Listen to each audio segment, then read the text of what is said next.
Volunteer లేకపోతే అసలు ఇంటింటి పెన్షన్ రాదు, లేకపోతే జనాలు బతకలేరు అన్నారు కదా. ఏదో బెదరేశారు అంతే, వాళ్ళ వల్ల ఏమవుతుంది గడ్డి పరకాలి.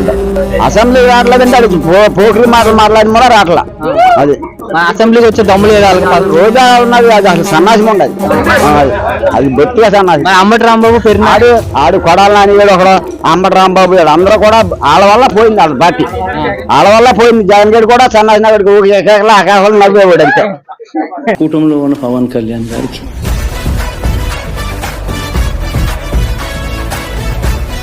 బంగారులో చెప్తున్నారండి, అంతకంటే సంతోషంగా ఉంది.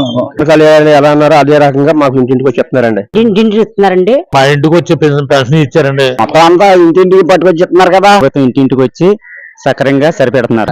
వచ్చి ఇచ్చారండి, ఇంటింటికి వెళ్ళి చక్కగా చెప్తున్నారు అందరూ. మా ఇంటి దగ్గరకు వచ్చి ఇచ్చారండి. ఇంటికి వచ్చి ఇచ్చారండి బాబు, ఇంటికి వచ్చి ఇచ్చారండి. మాకు సంతోషం అయిందండి. మీ అందరికీ హామీ ఇస్తున్నా, ఇది మీరు రాసుకోండి.